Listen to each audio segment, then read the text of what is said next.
From the FantasyFootballShow.com news desk, here is your breaking news. So this piece of news isn't exactly fresh off the press. There are a lot of things that have been kind of lingering on my docket of things to report on, speak to, but it's still very, very much, out there, not talked about enough, and I need to address it. I need to bring it to the forefront. I need to give you my take on it. A.J. Brown does not appear to be wanting out of Philly. And I believe him. And I don't think that there's going to be anything that causes this thing to go in a different direction at this point. I think that A.J. Brown was disgruntled. He probably was upset. He probably at one point did maybe want to push the limits to this thing and see where, maybe I'd be more appreciated somewhere. But then bygones were left as bygones. And now we're sitting here watching A.J. Brown, DeVonta Smith, and Jaylen Hurts walk into 2024 very underrated. The offense in general, very underrated. When Shane Steichen left to go to Indianapolis before this previous 2023 season unfolded, we weren't sure how the Eagle offense would adapt, how they would move forward without Shane Steichen, who was very much responsible for everything that you saw offensively. He was very much responsible for the development of Jaylen Hurts. He had so much to do with all that. Philly loses both OC and DC, one to Arizona, one to Indianapolis, and they've got to kind of piecemeal this thing together. Didn't work out. Philly absolutely dropped the ball in terms of fantasy production, in terms of NFL production, in terms of Jaylen Hurts being consistent all year, in terms of this offense being what we know it can be. And they left such a bad taste in a lot of people's mouths. There's a lot of pro Philly people that are like, I'm out. I'm not drafting Jaylen Hurts. I don't know how I feel about DeVonta Smith. I don't know what I want to do with A.J. Brown with the diva mentality right now. I'm kind of here to swing us back in a direction of we need to calm down. We need to step back and relax and stop thinking that this thing isn't going to go back to where it was when Shane Steichen was making this thing into a well-oiled machine, and it was out there firing off every single week. Oh, Smitty, the brotherly shove will be taken away. What's Jaylen Hurts going to do then? Jaylen Hurts was figured out. Smitty, did you see Jaylen Hurts in the skill? He's such a bad skills competition guy. He can't throw anything. I love it. I love it. Bring it. Please push Jaylen Hurts down into round 4.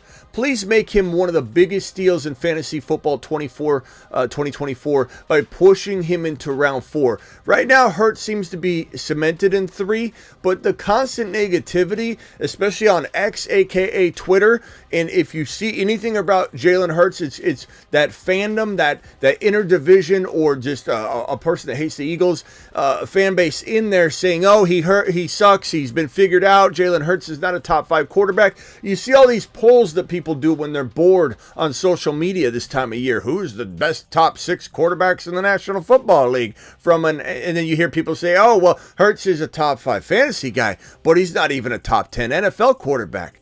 I call cap on that. I totally disagree. I don't even think he's outside the top 5.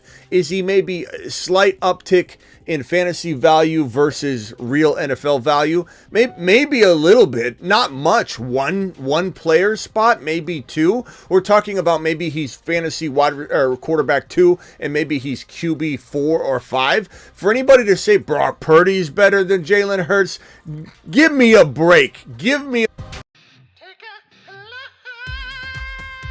For anybody to say Goff or Cousins or any of those guys are better than Jaylen Hurts, give me a break.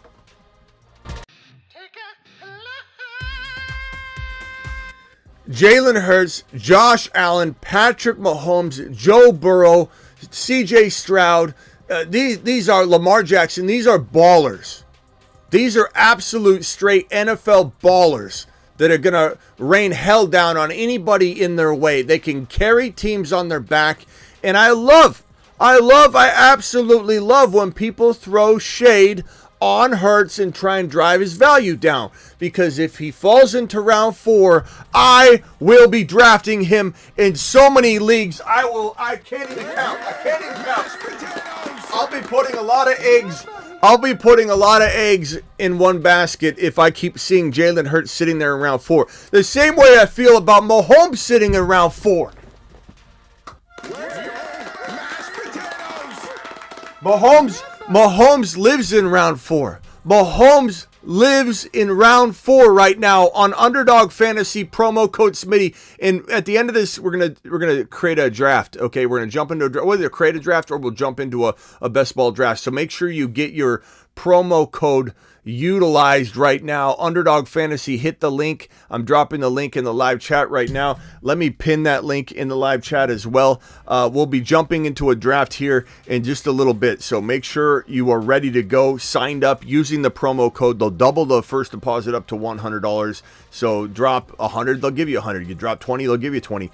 So make sure you're ready to go. You're fired up. You've got the promo code used. You got the app pulled up. It's as easy as, let me tell you how we'll get into a draft together. Once you're signed up and you got the app open right like this, you're going to basically on the lobby tab, which you see the yellow bar underneath the lobby tab, and then drafts down at the bottom. You click drafts and then you get this carousel of things. And we're going to go all the way down to, I believe it's the big board. $10 entry.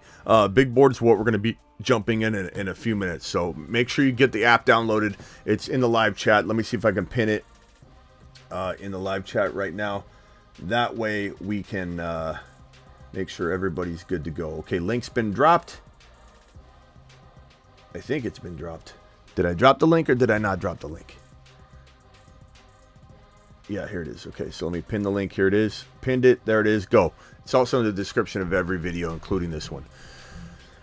Here's what I'm going to tell you about Jaylen Hurts. First of all, let me address the NFL aspect of this, because the NFL aspect of this is downright disturbing and disrespectful when people say this guy's not a top 5 quarterback, let alone top 7, top 10, whatever you want to run your mouth about. Jaylen Hurts. Oh, I know we got AJ Green up on screen, but let me pull this up real quickly and just say this report here is just highlighting the touchdowns. Cam Newton is the who got in a fight. I got the fight, the video footage. It looks like a witch with a witch hat on. He's got a witch hat on in a fist fight. Cam Newton, go check it out on my Instagram. Cam Newton gets in a fight with a witch hat on, and he gets in a fight with like 3 or 4 grown men at a camp. It's on my Instagram.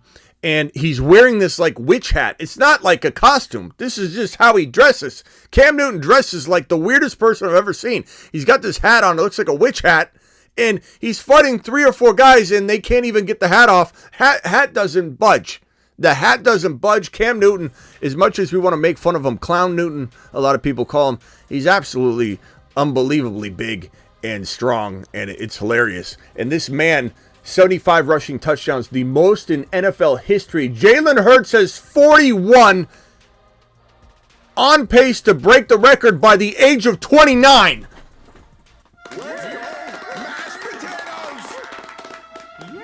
Jaylen Hurts is on pace to break the NFL rushing record for a quarterback of 75 by Cam Newton, on pace to break it by age 29. He has 41. He has 41 rushing touchdowns already. Oh, but if they take away the brotherly shove, Smitty, blah, blah, blah, blah, blah, he won't have those. He won't break that record. He'll stop scoring rushing touchdowns the moment they take away this man's ability to have the tushy-pushy.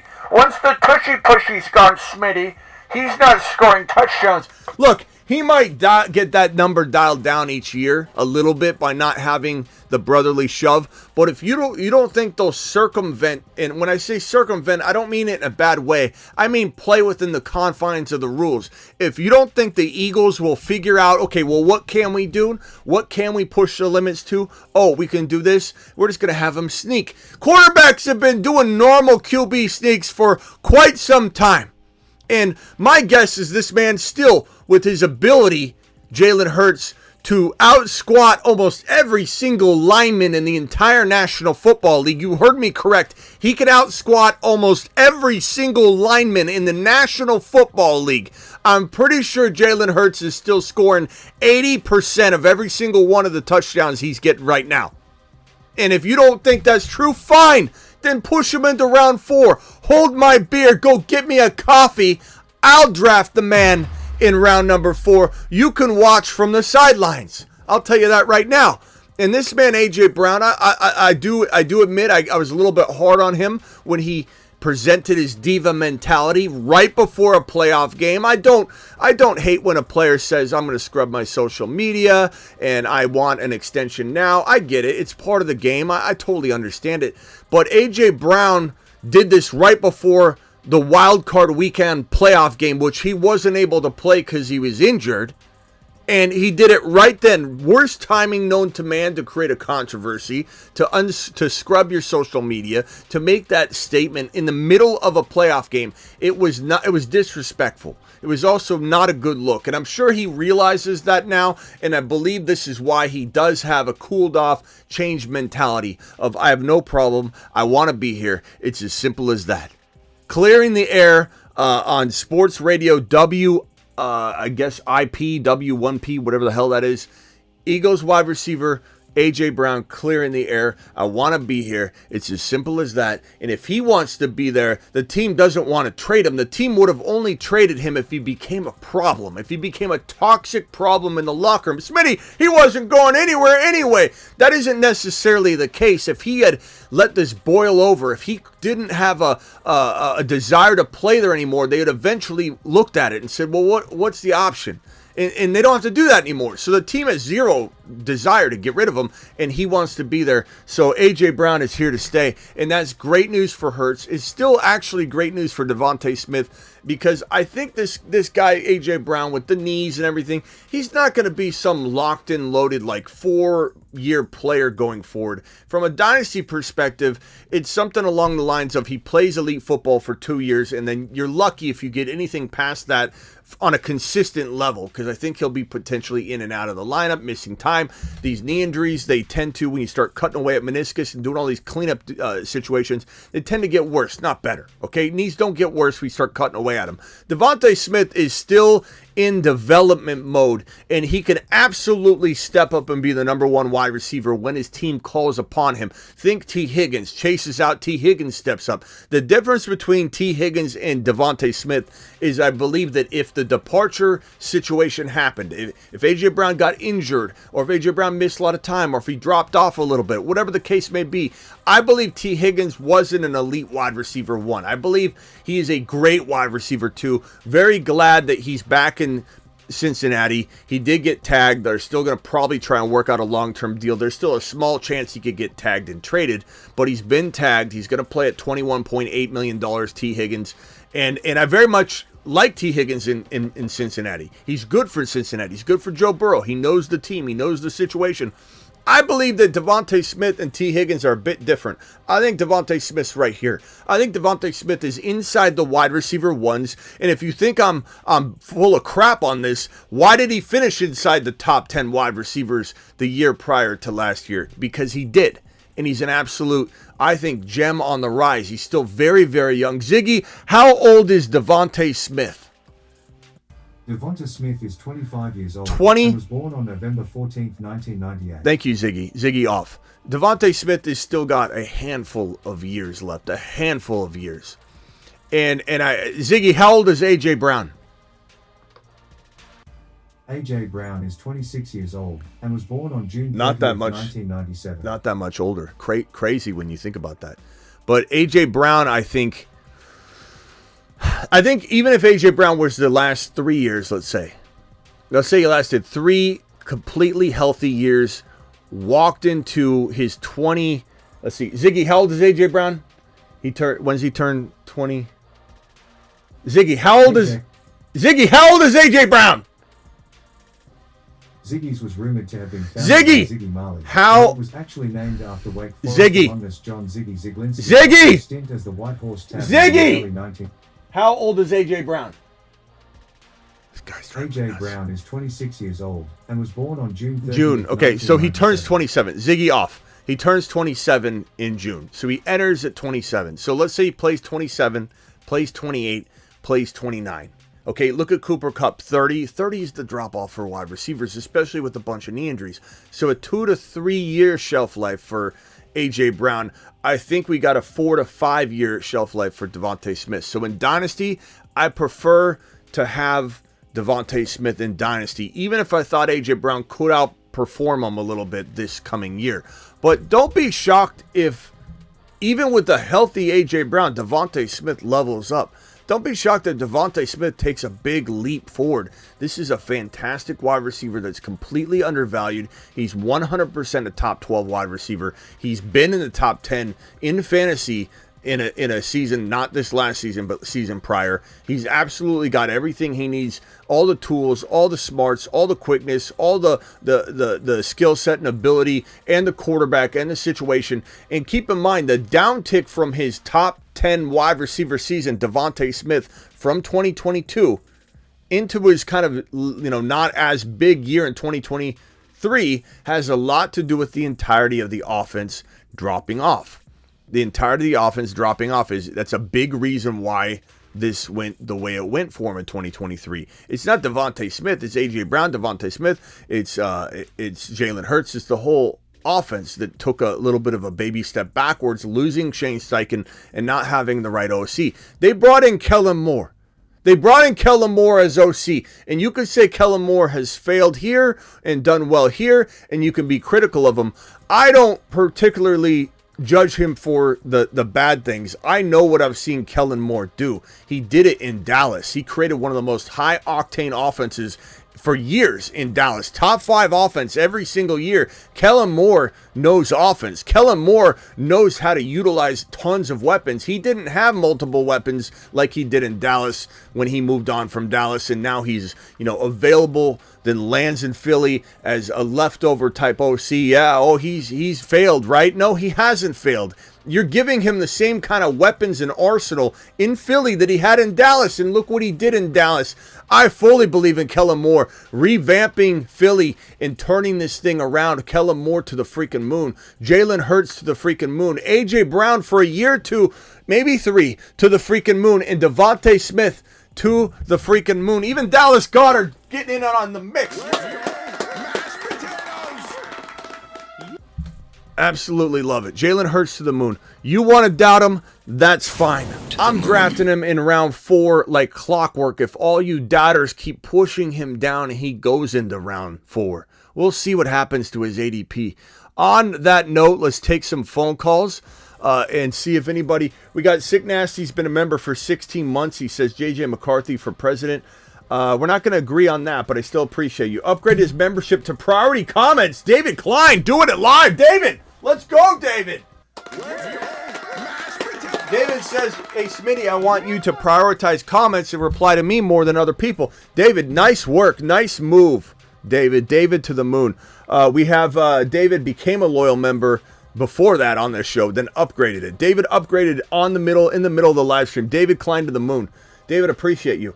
We're doing a draft on Underdog in just a few minutes. Make sure you hit the link. The link's in the live chat. The link is pinned in the live chat. The link's also right there. I just dropped it in the live chat again. It's also in the description of the video. And we're going to be jumping into a best ball draft here in a second. Let's take a few phone calls first and see what you guys are thinking on and around these topics here, specifically A.J. Brown, Jaylen Hurts, Philadelphia Eagles, DeVonta Smith. I'd prefer if we could hit a couple of those topics. If you have another question, we'll definitely get to it, but dial in. Call into the show. Call into the show.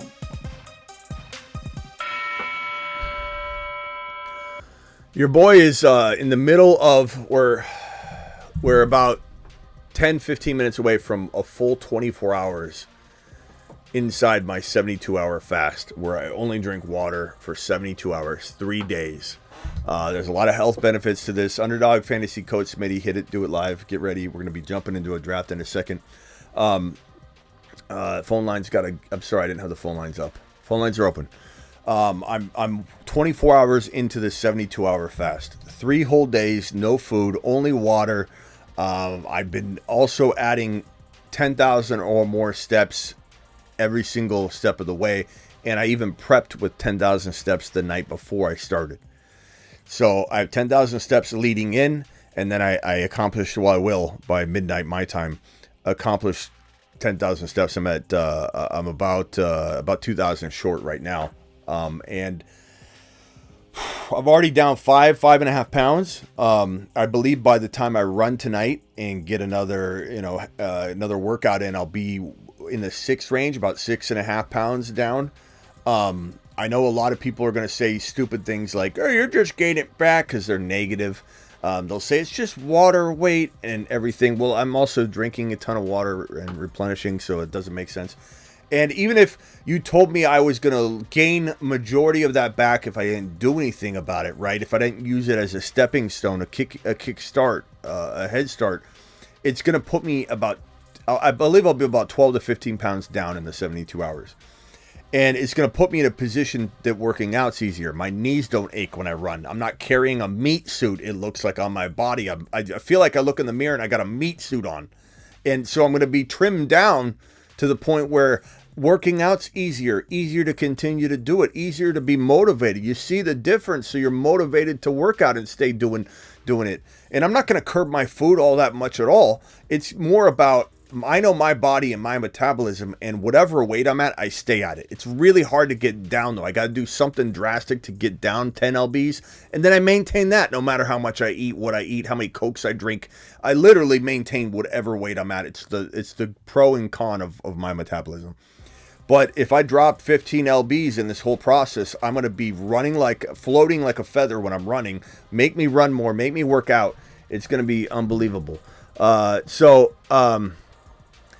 Your boy is 24 hours in. I don't feel that bad. I was very tempted on my stories on Instagram. You can go check out the whole process is being documented on my Instagram stories. Just click my face and it'll go through all the stories. But Miss Smitty got canes today, and that was tough to see. Canes sitting there on the counter. I put that on Instagram. I filmed it.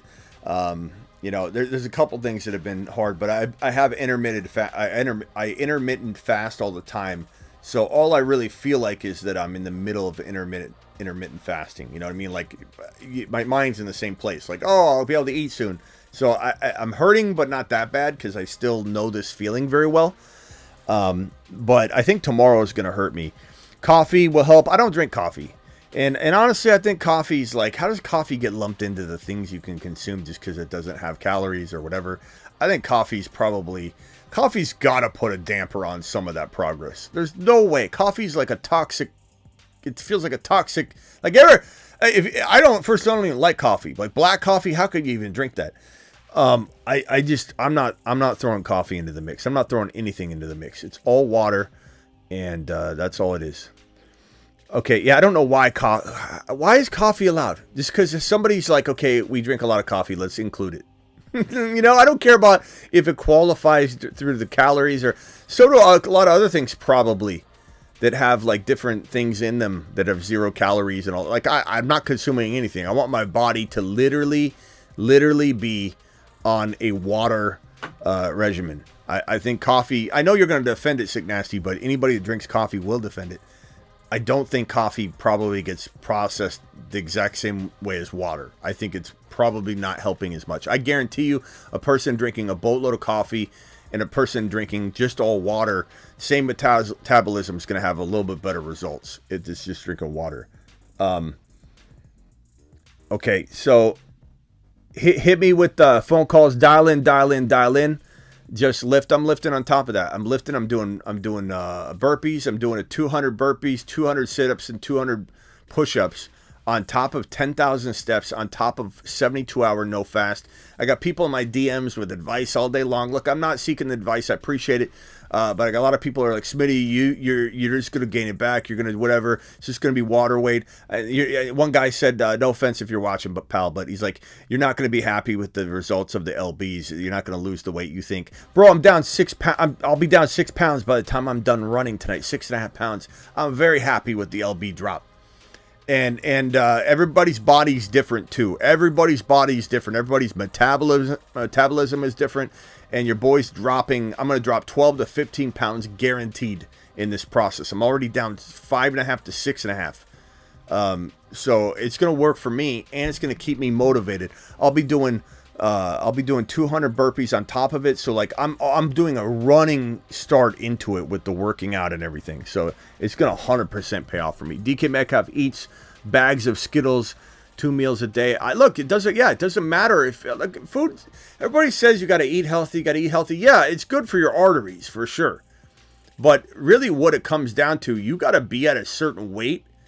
Like if you're going to eat badly, you can't lose it very easily. You got to do something like this. And this is not an unhealthy thing. And I'm no doctor. I don't recommend this to anybody unless you want to do it. And you got to consult your own physician on this one. But for me, I could drink 5, 6, 7 sodas a day. I don't gain any weight from it. I can't lose weight. I need to do something drastic. Theo, appreciate. Just do. Hit me with the phone call, guys. I don't know if my phone lines are working. What's going on here? Call into the show. Call into the show.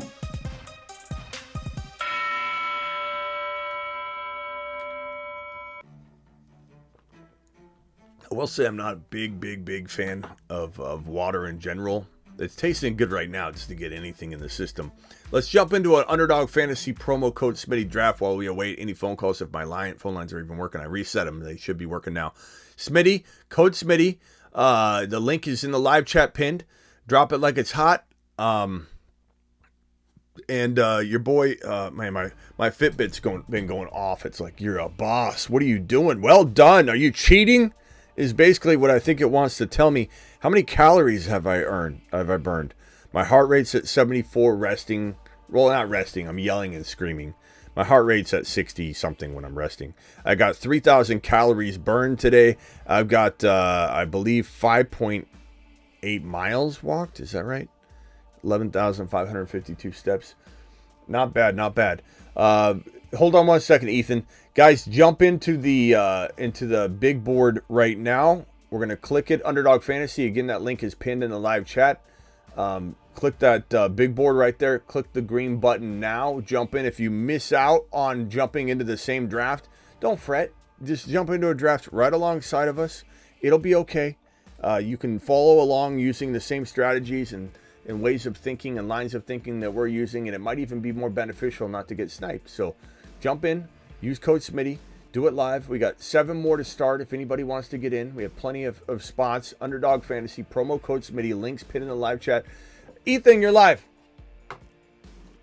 Smitty, I got in a little bit late, but A.J. Brown I've always kind of steered away from because he's required. I mean, he's a great receiver, but it's like he doesn't get fed all the time like some of these other guys. I mean, I saw one game where Amon-Ra, they got blown out and they just kept feeding Amon-Ra, so I don't know if especially since he's getting older, if I'm into A.J. Amon-Ra. What are you talking about, Amon-Ra? You mean DeVonta Smith? Yeah, there was a garbage time game this year with Amon-Ra where they just gave him the ball. I swear they must have thrown it to him like 16 times or something. You're talking about I don't see a guy. You're talking about okay. You're just using Amon-Ra. Okay. I thought you were trying. Yeah, I don't see. AJ doesn't get that. You know what I mean? Okay. He's So he's like Debo. Let me clarify a couple things though. I would say that in 2023 he got 106 receptions, which was absolutely an almost abnormal year for him because he's been getting 88, 63, 70, 52. The one thing about AJ Brown is he's one of the most efficient wide receivers in the National Football League by a country mile, because what wide receiver is getting 11 TDs off 88 and 70 receptions. In 2022, what wide receiver is getting 88 receptions? That's all. 88 receptions. And he still got 1496 and 11 TDs. 1496 and 11 TDs in 2022 off 88 receptions. What we always said was the day this man gets 110, 115, 120 receptions, he's going to have a 2,000 yard, 20 touchdown season. Well, he ended up getting 106 receptions in 2023. He had the 1456, was actually lesser, and he only had 7 TDs. He's still one of the most looks like I timed out or no, I didn't time out. I got the 4 pick. He's one of the most efficient wide receivers in the National Football League. I don't know that I'd be all that upset about 1,400 yards, 7 TDs, and 1,496 and 11 TDs in back-to-back seasons, though. Like, staying away from him, I don't know. I don't know if I prescribe to that. I definitely don't. It depends on where his ADP is. I'm going to take JJ here. Let's go wide receiver. JJ, there's the board.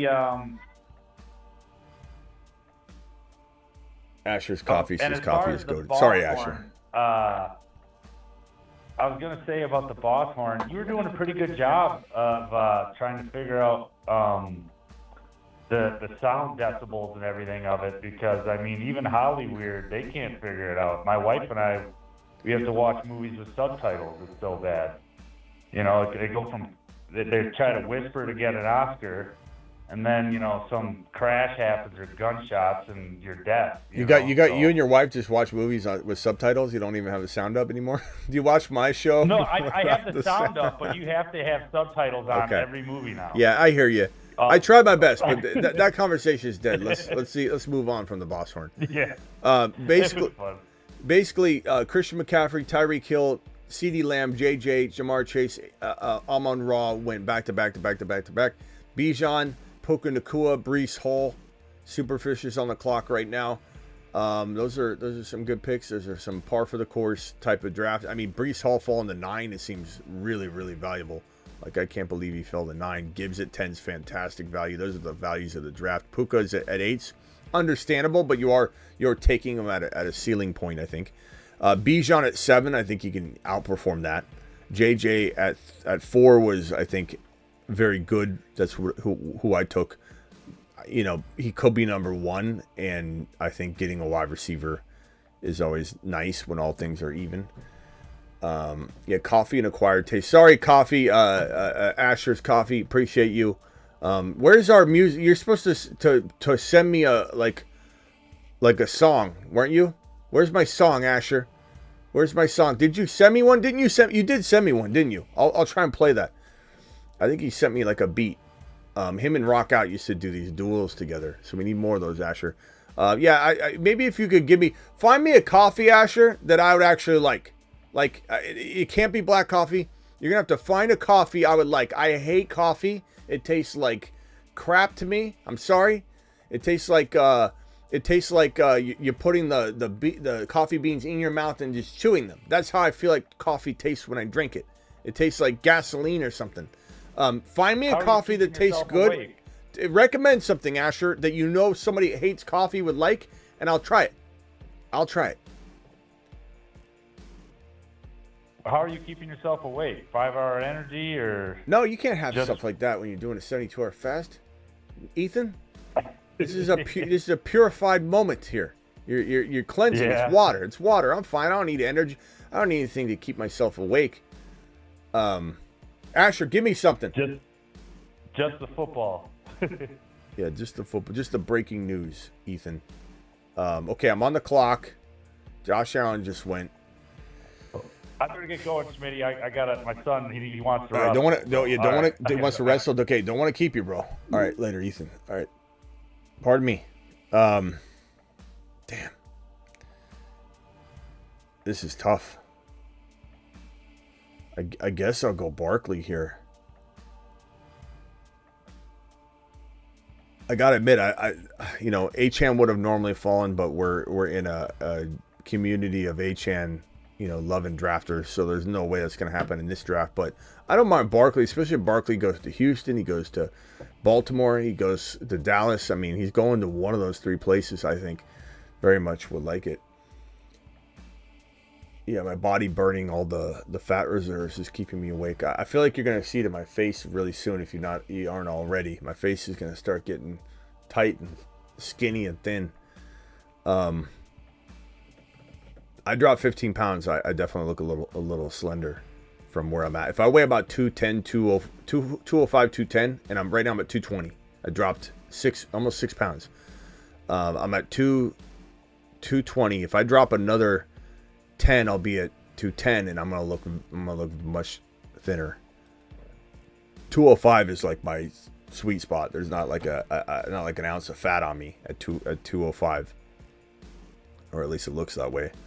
But at 220, 225, I look like I'm wearing a meat suit.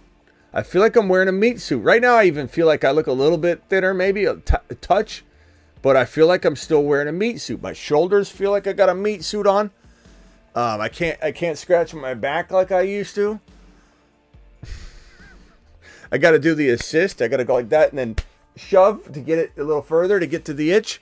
I mean, it's just like, it kind of sucks gaining a couple of LBs that you don't want to gain. Jaylen Hurts going at the top of 3. Well, this live stream is not going to prove any doubt amongst the Jaylen Hurts doubting community. What are we going to do here? What are we going to do here? I got Barkley, JJ. Let's go. This is it's not that early because I mean he's the 4th ranked guy up on the board there. But Laporta, go with Laporta.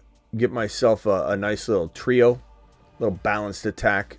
Barkley, JJ, Laporta, dominating the tight end position, doing it live. I've got tight end number 1. That's great. That's a good advantage. I got maybe wide receiver 1. I think I'm doing pretty well. If I get top 10 running back play out of freaking Barkley, I'm good to go. I am hungry. I am really hungry though. I won't lie. I'm going straight to, and this is not going to harm me because I'm walking or running some total of 10,000 steps. I could burn off. Like if I ate In-N-Out right now, I'd burn it off. I would probably not even gain the weight back, but I would ruin the metabolism, situation I got going on right now, ruining the body, eating the fat reserves right now. That's what's really going to help me in the next 2 days, 48 hours.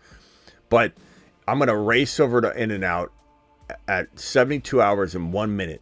I don't know if I'll be live. I don't know if I'll just be too anxious. I'll maybe do story posts on Instagram for sure, but I don't know if I'll go live in the line, get my burger. But I'm going to get 3. I already know I'm going to get, unless Lou Malnati's or Kane steps up. I shouted them all 3 out on the stories. And if one of them steps up and says, Smitty, come to us, we'll feed you, and gives me the meal on the house. I'm probably going to In-N-Out. I'm probably getting 3 Flying Dutchman cheeseburgers wrapped in onions instead of the bun. I'm going to get 3 of them. I'm going to get the Thousand Island house dressing, put it on top of both of them, put a dab of ketchup on top, get a French fry, and I'm going to eat that thing like it's like I've been on Survivor for 4 weeks and haven't eaten a meal ever. I'm going to tear those things up. Just tear them up. And I feel like just going to bed early so I can just wake up and have, 7-8 hours out of the way. You know what I mean? That's part of what my plan is maybe go to bed early tonight. That way I don't think about it. My stomach is caving in right now. I can feel my body just kind of like eating itself. Where are the fat reserves? I just feel like I got a bunch of different, pieces of my body just collapsing. But it's good. I got to work out. I got to run. I'm not done yet. I still got to run. I still got to run a lot. I gotta get a good, not a lot. I'll probably do about 15,000 steps today. I'm not gonna just stop at 10. Like I'm 2,000 or 3,000 away from 10, and the night's young. I got to do my burpees. I'm probably do some jump rope. I got a weighted jump rope. Probably gonna do my 200 push-ups, my 200 sit-ups, and my 200 burpees, and run. And so I have a feeling I'm gonna just on the working out alone drop to 10 pounds. But that working out alone is being motivated by the 72-hour fast. It's all part of the process, And then if I'm 15 pounds lighter, I want to keep working out because it's so much easier. Like running out there I felt like I was gliding. I didn't have shin splints, Then when I'm carrying around this meat suit, I felt like I'm wearing a 50-pound backpack when I go running these days. And just losing 5-6 pounds felt like very, very good on my knees. I'm 6'3", 260, trying to get down to 220. Try the 72-hour fast, bro. Consult your doctor. I'm not a physician. I'm not a workout expert, but I have lived a long time, and I do know what works for me. So I'm doing it, and I'm doing it live. This is the best value in the draft. How is Patrick Mahomes is such a value? He's such a value. The biggest steal in fantasy football 2024 right now. Like, it's Patrick Mahomes. As much as I want to say it's going to be Jaylen Hurts potentially, Jaylen Hurts just went at the top of 3. I think he's going to get pushed down in communities outside of ours, but Patrick Mahomes around 4 doesn't make any sense at all. It doesn't. He's a steal of the draft. Patrick Mahomes, Barkley, Jefferson, Laporta. I mean, tell me you can draft a more balanced team. The only thing I would have maybe liked as much, and I don't want to say better because Barkley and Achane could be very close, but if I got Achane, I'd probably like it a little more, but I don't know if it would be better. It'd be the same. Mahomes, Barkley, JJ, Laporta. That's the most balanced attack I've drafted in quite some time. I'm very proud of that team. Travis Rowe, you're live. Hey, Smitty. I missed the beginning. What was it just about A.J. Brown just saying he wants to stay in? Yeah, he wants to stay. There's no more controversy, and basically I wanted to come in and say how everybody's just doubting Jaylen Hurts. They shouldn't be, and this draft doesn't prove it because we're a Jaylen Hurts community, but he went at the top of 3. I have a feeling he could get pushed down to 4 with all the negative. He's not a great NFL quarterback. He's just a good fantasy quarterback. That's so much of that's flying around news wires and Instagram and Twitter that I think it's going to infect a lot of people, and you're going to see.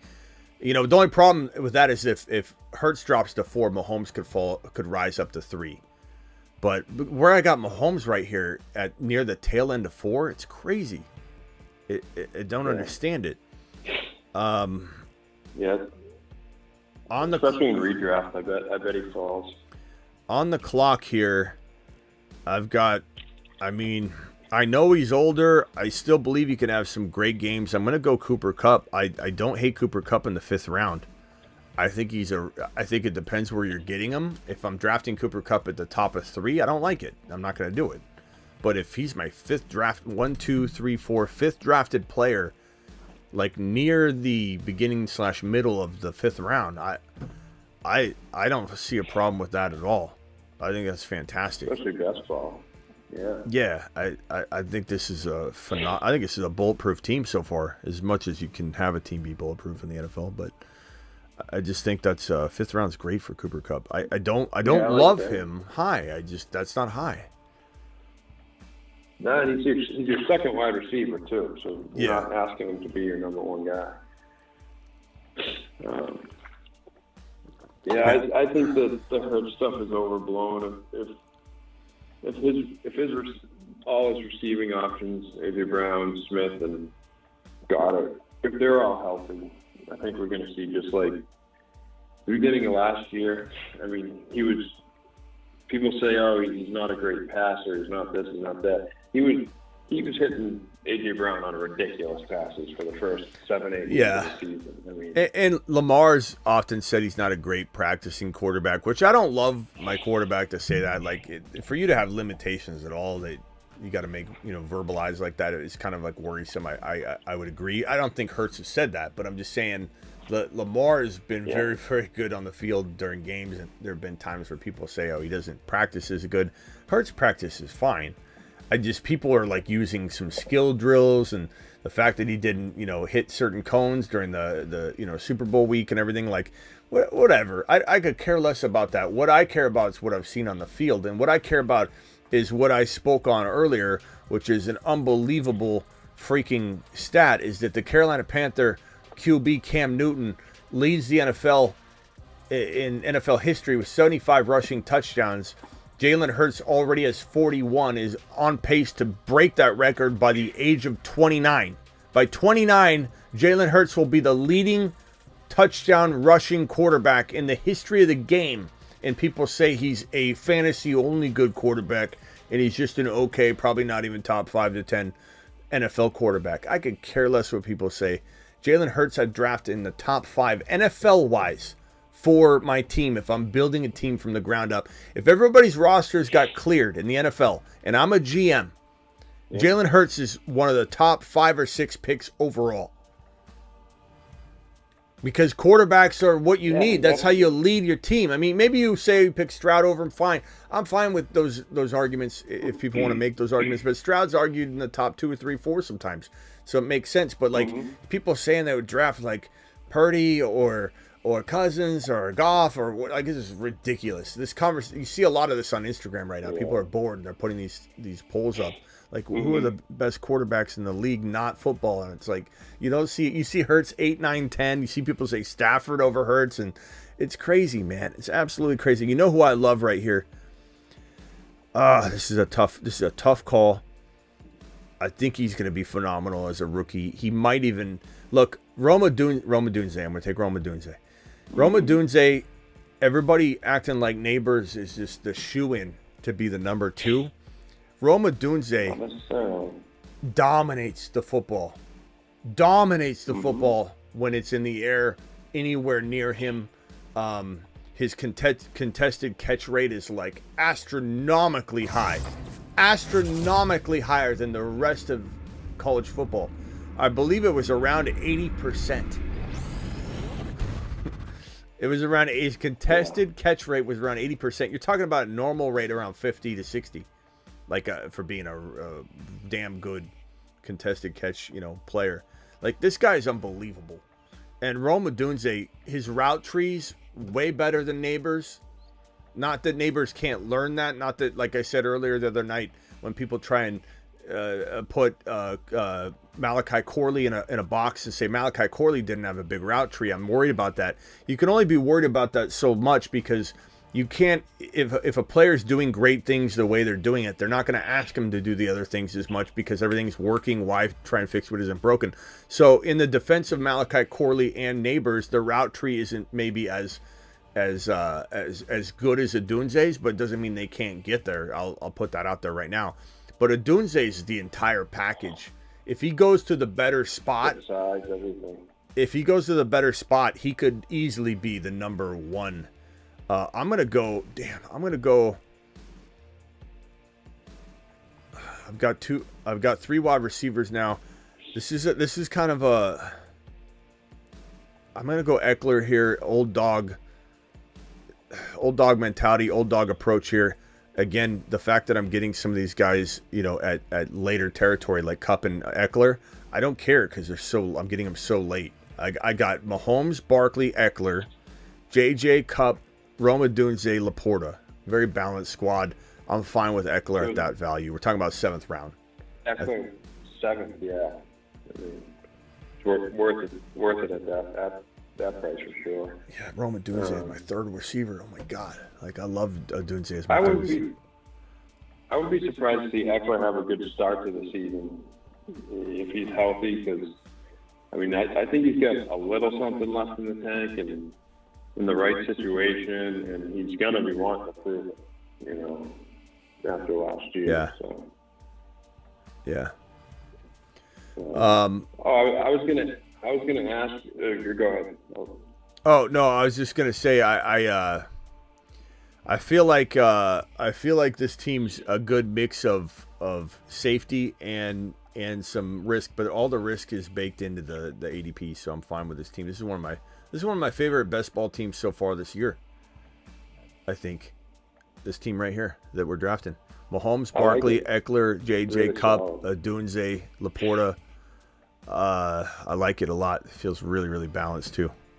It's got great balance to it.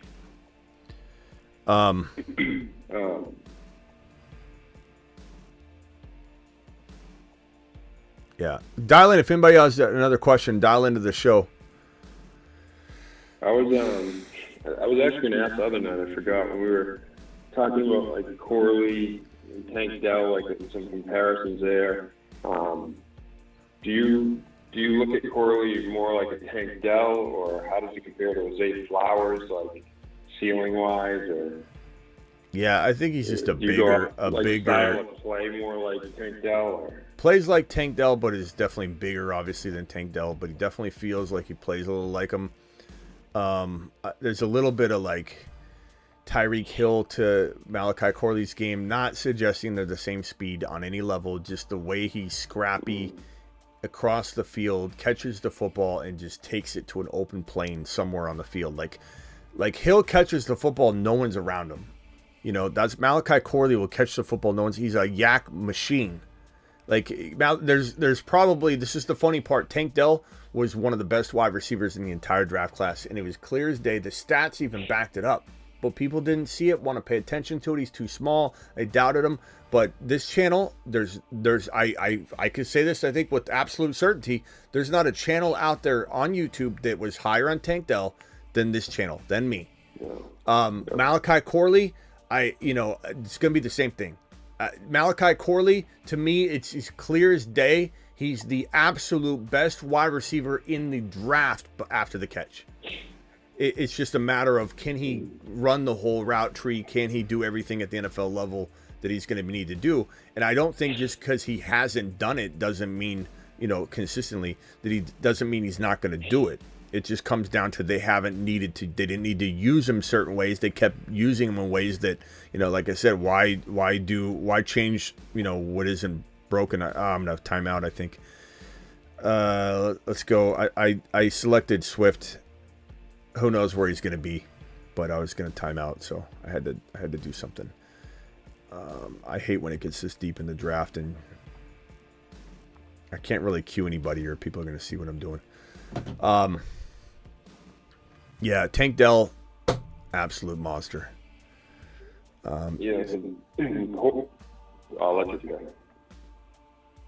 Oh, I'm not up yet. Go ahead.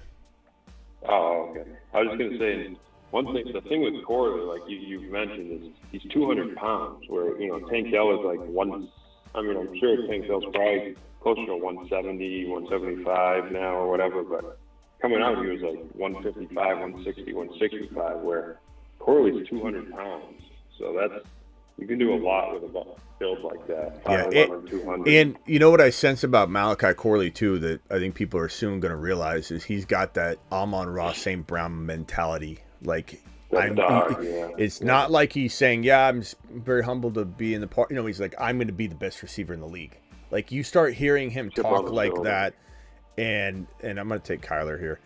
You start hearing him talk like that, and you're hearing somebody that has the drive to prove everyone wrong, and I already sense that he's going to, so it's all lining up just exactly like Tank Dell, in my opinion. Malachi Corley, you're going to watch him climb boards fast. Everyone's going to be all over this guy after the combine. He's going to go out there and show amazing cone drill time, time and everything he's going to do at the combine is going to impress everybody, and then everybody's going to be all over it. So get ready for Malachi Corley to completely continue to climb. Just need a good landing spot. Yeah, we're going to be blowing him up, Ethan. He's not going to be under the radar, no doubt about it. There's still a lot of other good wide receivers in this draft. You know what I think we need to do?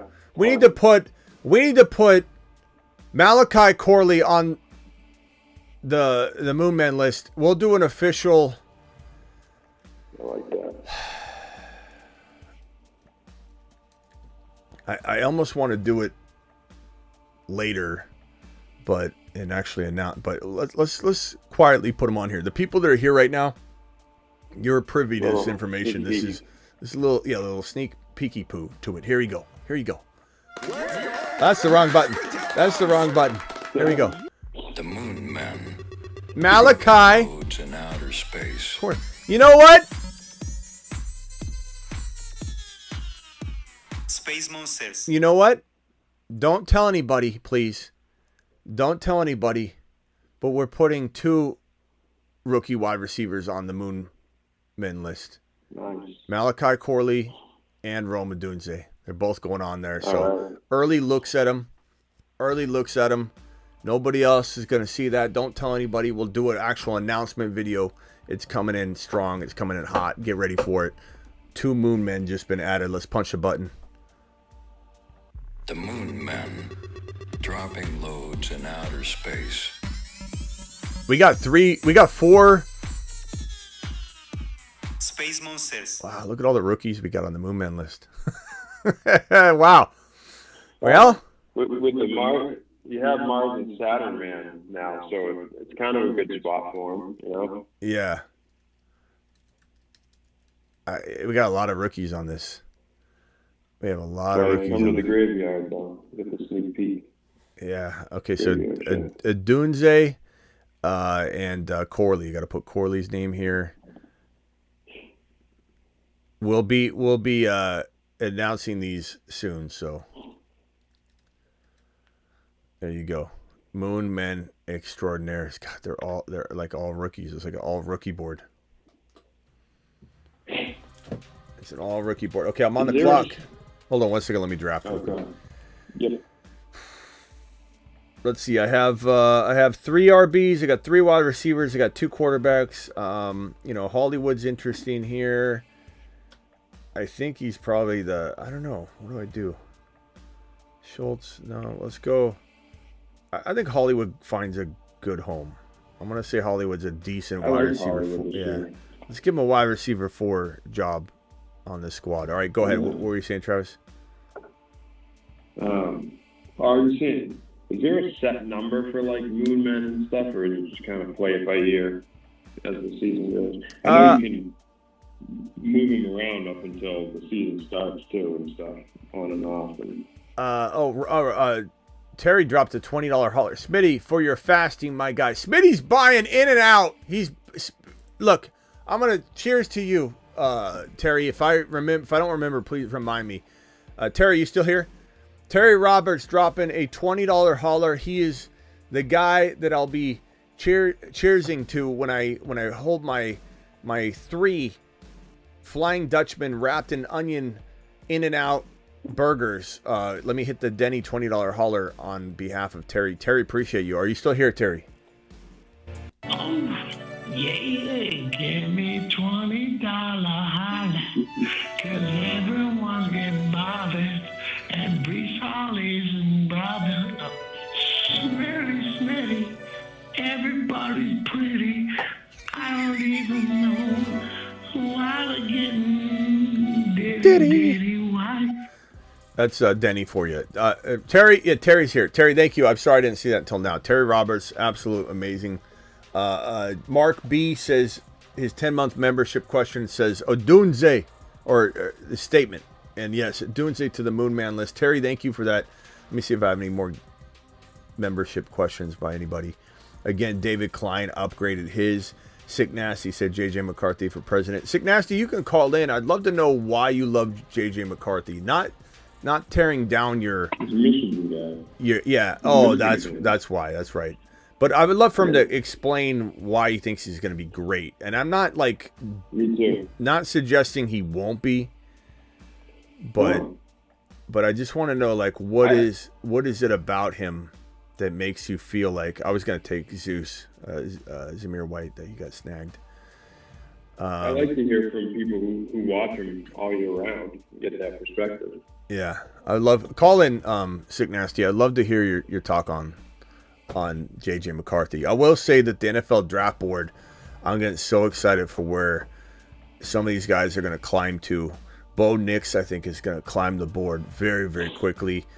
Caleb Williams, I think, remains at 1. He's reportedly not going to throw at the combine. He's only going to throw at his pro day, which I think is such a, I don't know. I hate that. I hate how the quarterbacks are above the combine now. It really pisses me off. I love that Stroud said that too. Who? The JD5 said he's not throwing at the combine either. They're all going to not probably throw.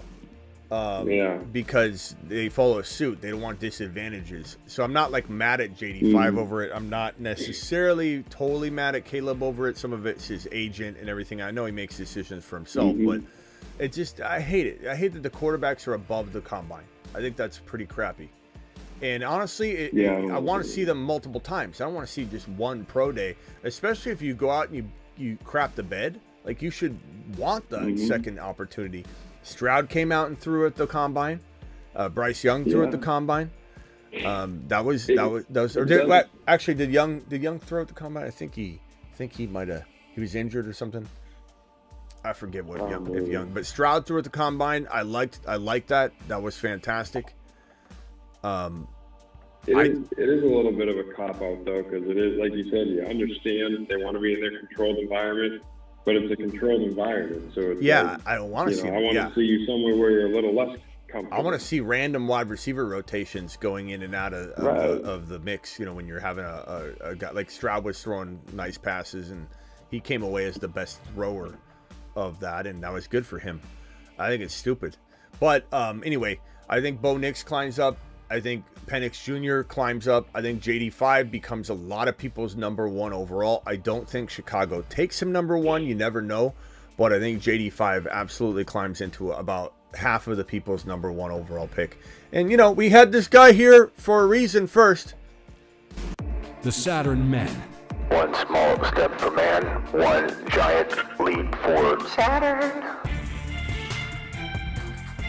There's a reason we had this immediately, because I didn't want to hear it later that somebody likes JD5 more than I do, because that's not true. And then He's on a shuttle to Mars. Mars man. we've got London Stroud McBride as the Marsmen, if anybody was wondering. Loads dropping and spinning aimlessly in space. And then Moonmen. The Moonmen. Dropping loads in outer space. Penix Jr. Look at all the rookies. Damn. Part of me thinks we got to put one of these guys on the Saturn or on the Mars man list. I don't know.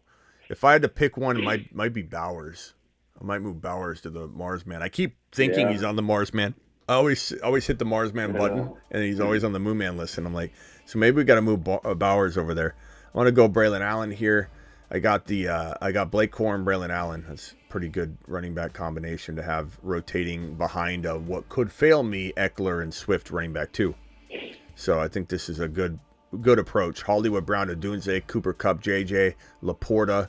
Again, the running backs, Barkley, Eckler, Swift, Corum, Braylon Allen, Mahomes, and Kyler. It's one of the best teams I think I've built in a while. I like it. Anybody else wants to do this, get on over to Underdog Fantasy, promo code Smitty. The link's pinned in the live chat. Ron Navy, I think, just dropped a question. It was his member 20-month. Congratulations, Ron. That Denny clip made my night. There are different clips for the 20, for the 50, and for the 100 for Denny. That is the $20 hauler clip from Denny. They won't be the only clips. I think what we're going to end up doing with it, and I don't know if people like this idea or not. It seemed like people did, but basically when you do your $20 hauler, you hashtag what you want. Some people might say, I want hashtag $20 hauler, hashtag Trump, and I come in and I go, thank you, Richard, for your $20 hauler. You're fantastic. So those will be coming soon, but there'll be players too. Some people will want to have a player speak to them. I'm gonna run out of time here. Oh boy. Oh boy. Oh boy. Ah! I timed out. Jerry Judy. Judy. Comeback season. Judy Duty. I wonder where he'll end up. Yeah, that sucked. That was a dumb freaking auto pick. I did not want Jerry Judy. Damn it. Did you see that McCarthy, Penix, and Nix are all throwing at the combine though? Yeah, we'll see how all that holds. But yeah, if look, Penix Jr. As of an hour ago. Yeah, Penix Jr. And let me put that on screen because that's good. I know the actual report was out. I heard rumblings of it. Let me see. Rappaport just put it out recently. Okay, let me put it up. Perfect. Here it is. Yeah, I was waiting for the Rappaport report on it. I had heard that rumblings of it, but this is. Let me put it on here. All right. Good for them too. That could help. Yeah. And like I said, I like that. I hate the fact that everybody's copping out of as a quarterback. They're just above the freaking combine. So as Travis just said, this report by Ian Rappaport just dropped. Caleb's not going to throw at the combine, which is, I love that he's not throwing at the combine. That's fantastic. Because now it makes him look bad. And he already looks bad. He's already got character concerns and question marks, and now he's the one guy that's above the combine. I'm above the combine. I'm not going to show up. Penix Jr. says he plans to throw at the combine. Bo Nick says he's going to throw, as does J.J. McCarthy. Jaden Daniels, one of the NFL's top QBs, plans to throw at his pro day rather than at the combine. Damn it! You notice how I'm not going to be mad at Jaden Daniels, though. I admit, there's some bias there. That's right. I don't care. I'll admit it. I'm not going to be mad at Jaden Daniels. I wish he would throw, but these are the two top quarterbacks, and they're playing political, maneuver games where it's like no one wants to misstep, and they're both going to do the same thing. They're both going to have controlled wide receivers running routes. These other guys are a little more questionable. So you actually can map it out and say, okay, who are the top two quarterbacks clear as day. Now, Maye, has Maye decided what he's doing? I haven't seen. Because he and JD are going to be competing for the 2 spot, but Right. I have a feeling he won't throw either. I have a feeling it's the solidified top 3 picks, top 3 in the draft, don't want to do any damage. Their camps are telling them not to. It's not all their fault. I'm on the clock again. Hold on.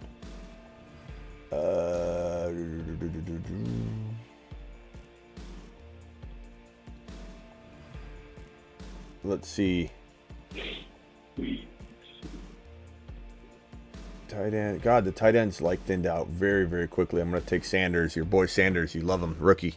Just grab him. I needed a tight end. Ron Navy, you're live. What's up, Ron? What's up, Smitty? What's up? How's it going? Hey, Trav. I don't understand these quarterbacks that are invited to the combine. If they don't want to throw, which is the main component of going to the combine, then they should be disinvited. Yeah. Spencer Rattler's throwing too. Yeah.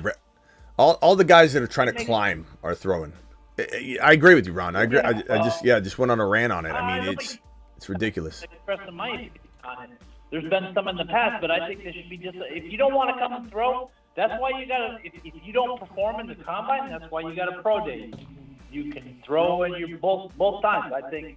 But if you don't want to come here and you don't want to compete, because that's what it is. It's a competition in the combine.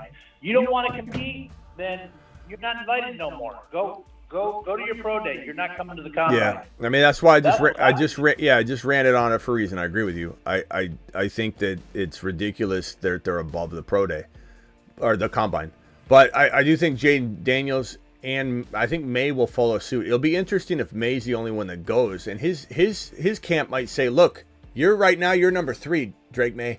You can maybe do something to help get an edge on the other 2 guys that are too good for the combine." I could see Drake Maye coming out, and that might be a little added character addition to Drake Maye. So May's camp might do something like that and advise him. But it wouldn't shock me if Drake Maye also didn't participate. And so I knew I was going to get sniped in my own draft on Malachi Corley, and that's why I shouldn't have queued him. I queued him on screen anyway. Damn, I'm running out of. We'll go Malik. I still like Malik Washington. But anyway, I think we'll see what Maye does. But it is par for the course for these guys usually now. You know, their camps are going to tell them. They make their own decisions, but their camps are going to advise them. Like, don't throw at the combine.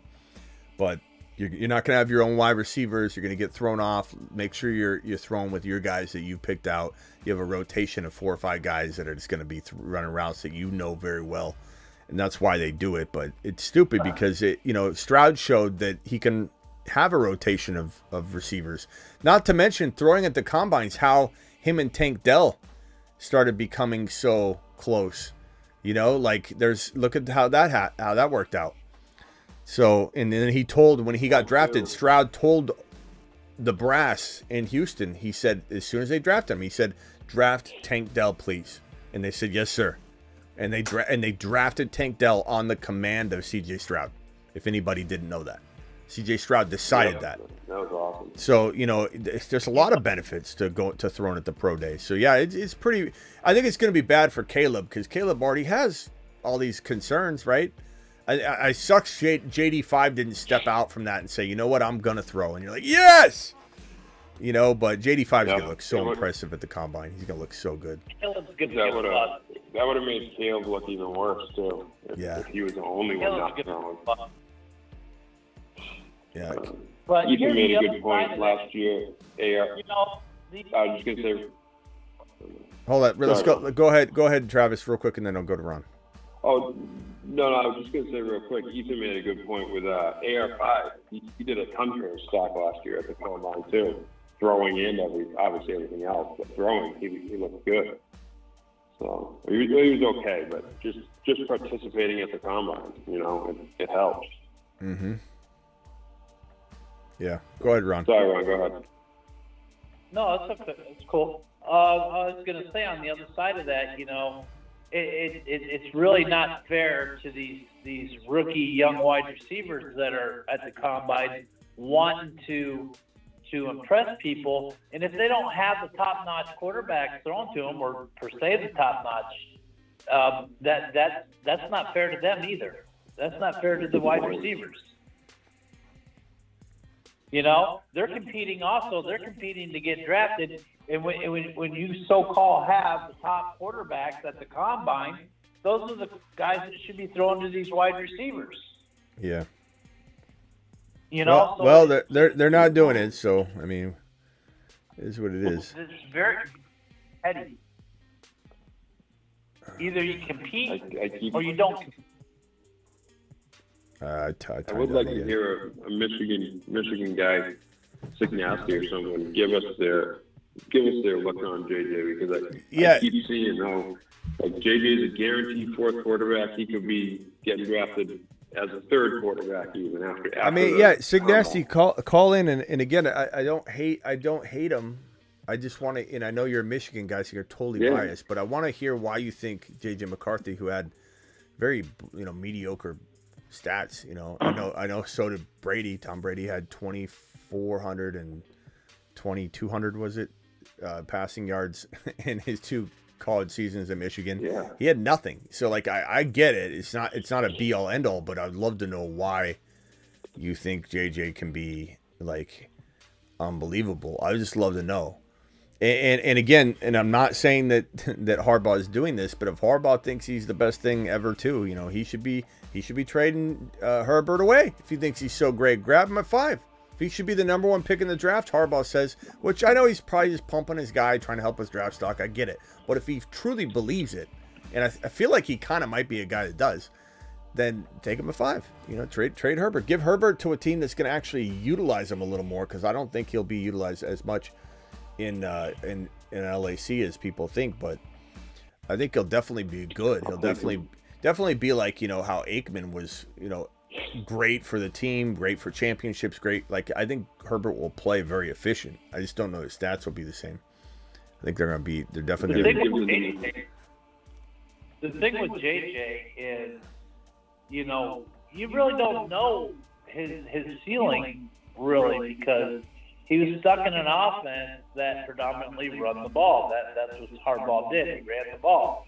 So we don't really know the ceiling of JJ. When he did throw the ball, he was pretty good at it. If you followed the team, he was pretty accurate. A lot of ifs there, though. But he didn't get the chance to throw the ball a lot because of their run game. But unfortunately, in a what have you shown and proven to me, environment, that doesn't buy me anything. Like maybe you're right, that makes him not a bust. That makes him somebody you shouldn't count out. But you can't give him a pass because of that. Like he has no business being in the top 5 conversation, because just because he didn't get used doesn't mean. Because there are people that say he might be the third and fourth best quarterback, and I just think that he's done nothing to prove that.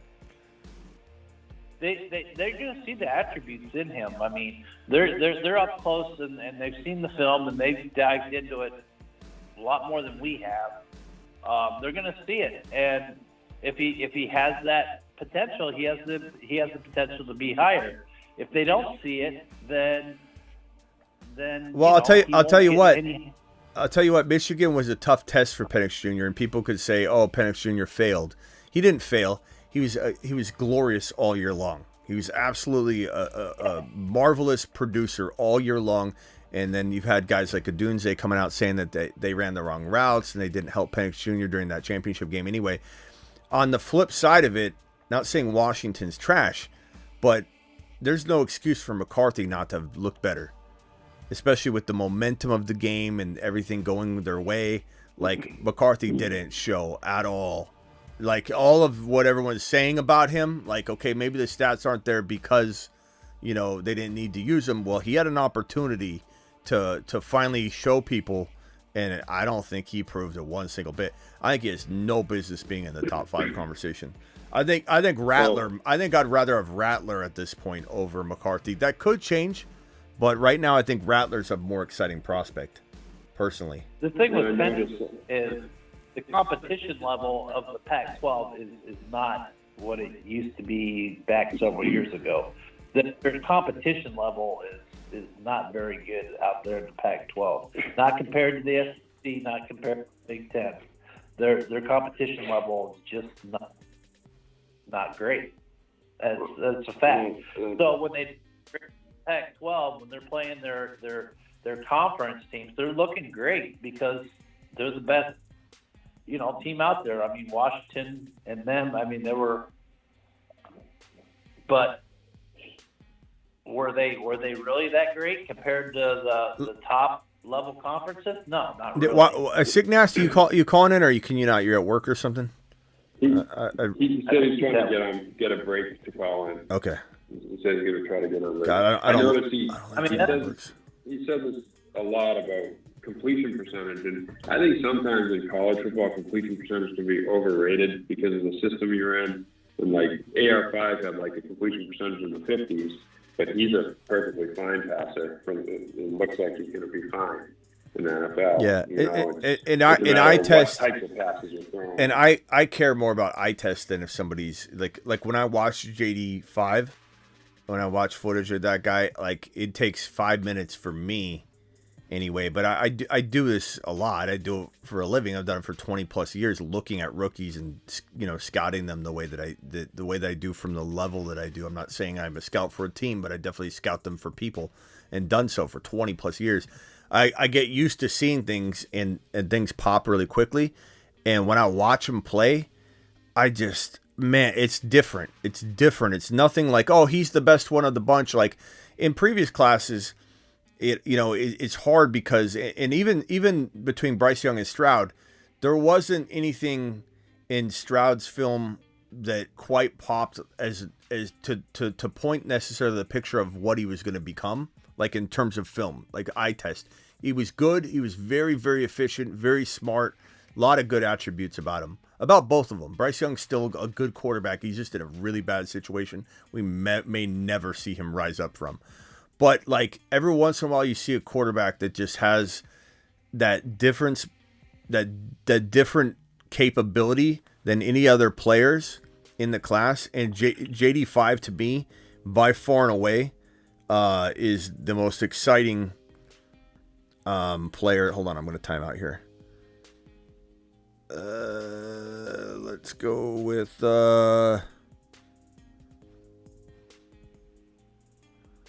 guess A.T. Perry. Yeah, so when I look at JD5, it's different. It's just different. Like it sticks out like a sore thumb. I like, even like compared to Penix Jr., I like Penix Jr. a lot. In the right system, Penix Jr. will be good. JD5 should be good anywhere. I think he carries the team. AR5 didn't go to the best spot. AR5, even without, JT, AR5 would have been successful. And he doesn't have the weapons that anybody else has. He made everybody around him better. You could build everything around him. I feel like JD5's that guy. JD5, no matter where he goes, if he goes to New England, he's still going to succeed there. It's just a matter of like, I want him in Washington with Kingsbury, but JD5 is special. He's so different. McCarthy, he feels like the best case scenario for McCarthy to me is you're getting a quarterback.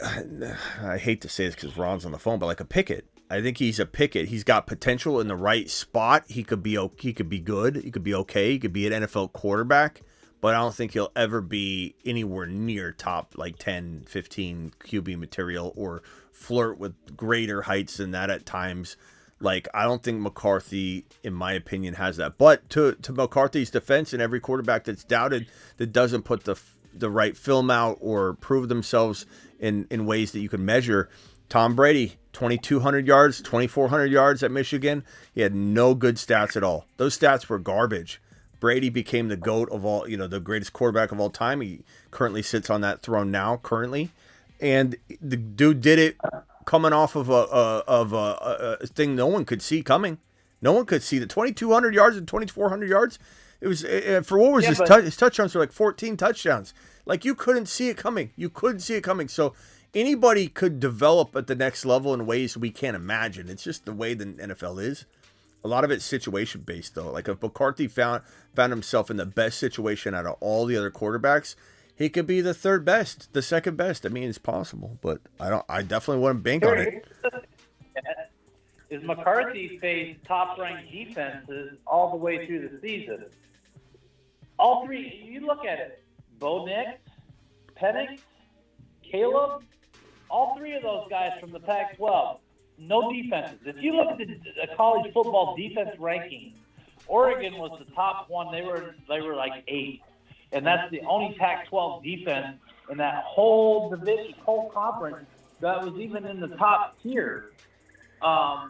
One defense. They didn't play any defenses. That's why the game between Washington but he didn't play good against Washington.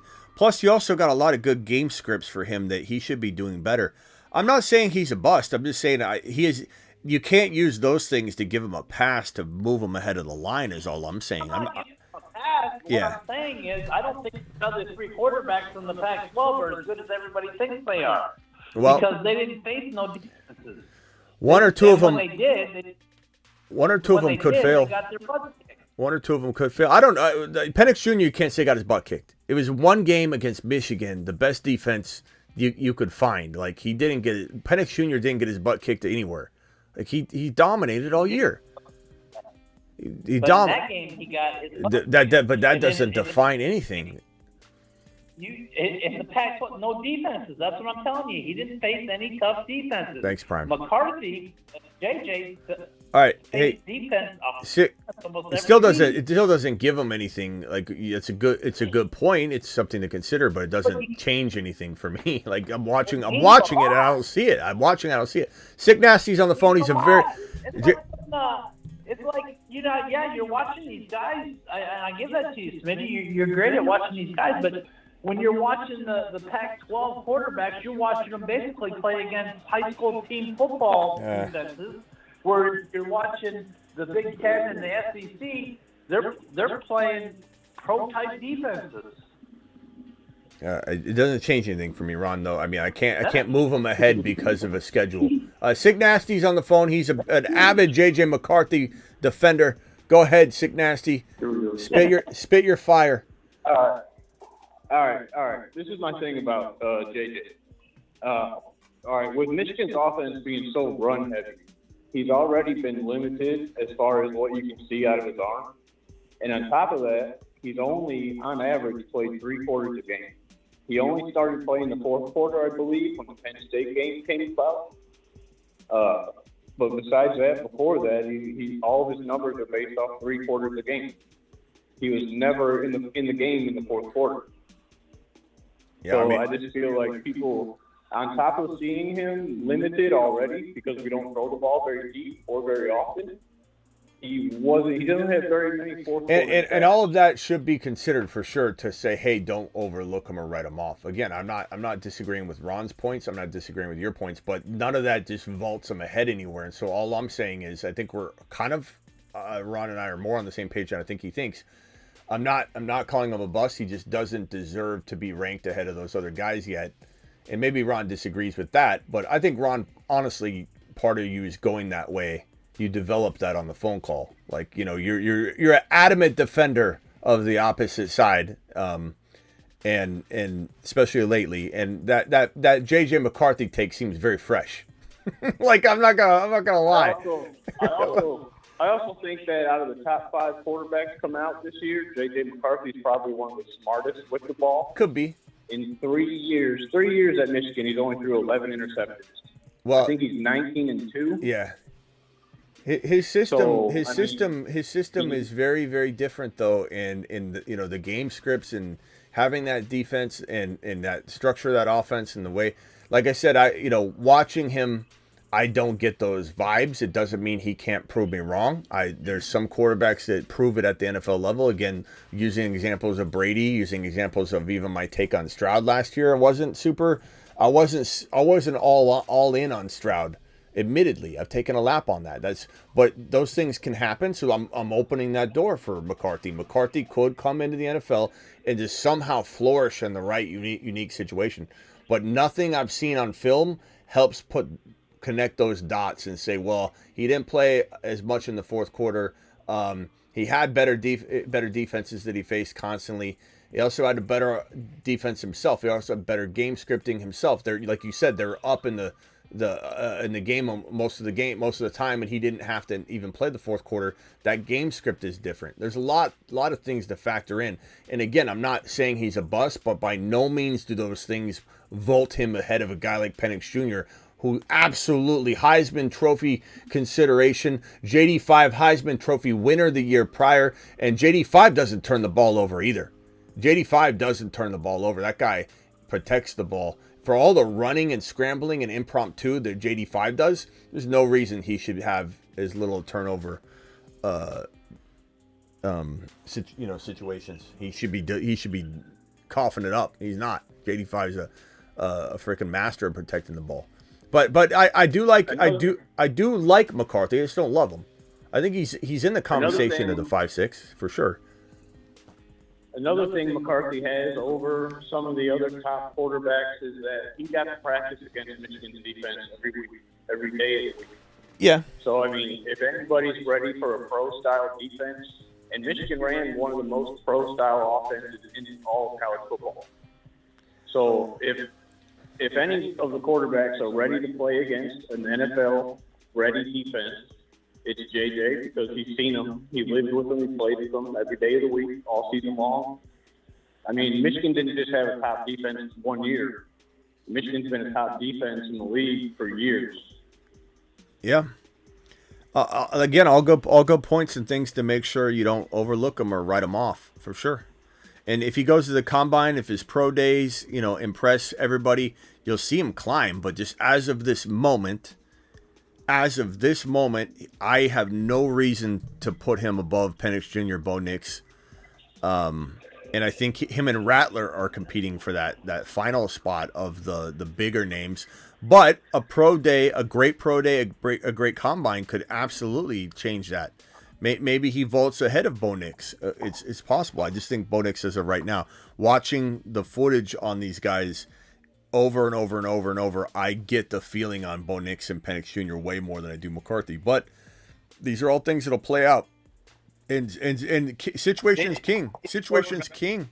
If Bo Nix goes to a horrible spot, like Bo Nix could go to a horrible spot, and Penix Jr. could go to a horrible spot, and JJ McCarthy could go to Minnesota. And now he's thrown to JJ, and you have a situation where, like, he's got the best landing spot. Of course he's going to be better. So situation is everything when you're talking about this level of guy. JD5's different. JD5's on a whole nother, like, plateau, in my opinion. I think when people see JJ throw at the combine, I think a lot of people are going to change their opinion of him. Maybe. I mean, the kid can throw. I know, like, I've been to, like, 6 or 7 of the Michigan practices when I go home to visit, and man, I've seen him make some crazy downfield throws. Like, just, I know there's no pressure on, during practice and whatnot, but I know his arm strength is crazy. I know one time during a game he knocked Roman Wilson out of the end zone with a laser, and then Roman Wilson admitted that the ball did knock him out. No. I'll be impressed when I see it at the combine, but until then, I'm waiting. But hey, I appreciate you, Sick Nasty, taking the time to call in. Are you working right now? Yeah, I'm at work, actually. What kind of work do you do again? The line of work? I'm a tool and die guy up at one of the Ford truck plants. Attaboy. That's awesome. Sick Nasty, didn't know that. Thank you for calling in, bro. Stay safe. Keep your AirPod in, but stay safe. Oh, yeah. All right. All right, later, pal. Later. Later. All right, final thoughts, gentlemen. JJM. JJM. So, yeah. nobody for Justin Jefferson, JJM. Or just JJ McCarthy. Yeah. I keep confusing it too. Yeah, I usually say JJ McCarthy. So it's no. Just say JJM. We'll get used to it if we start. One JJ. All right, anything else, boys?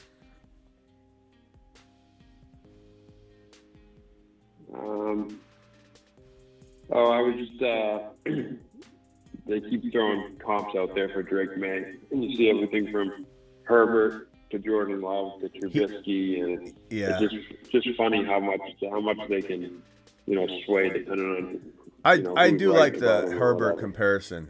He very much reminds me of Herbert for sure.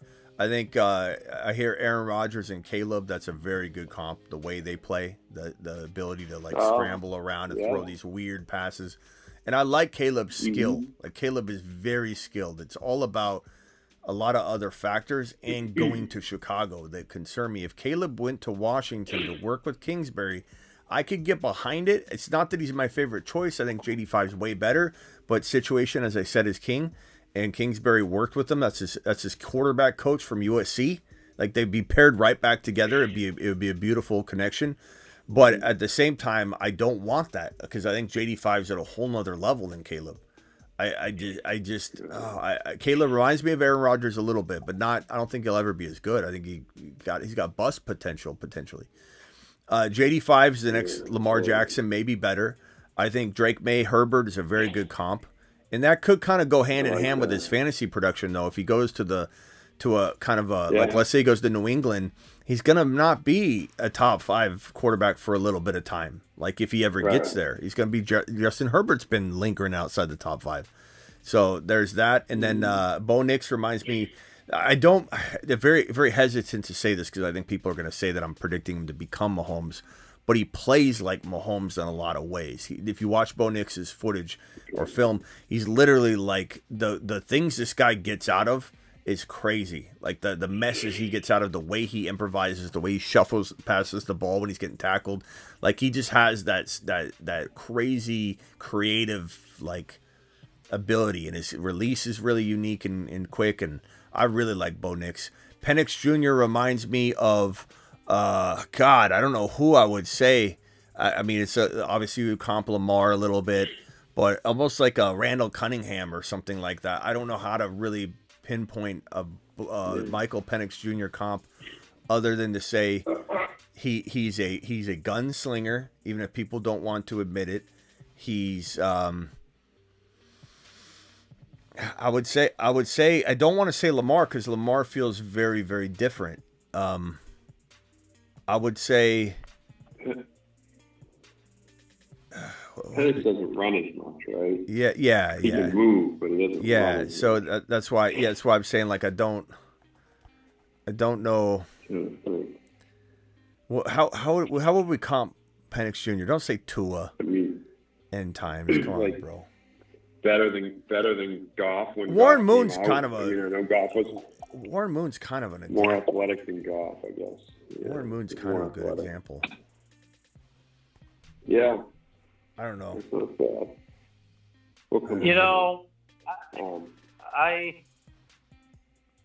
Penix Jr. reminds me of,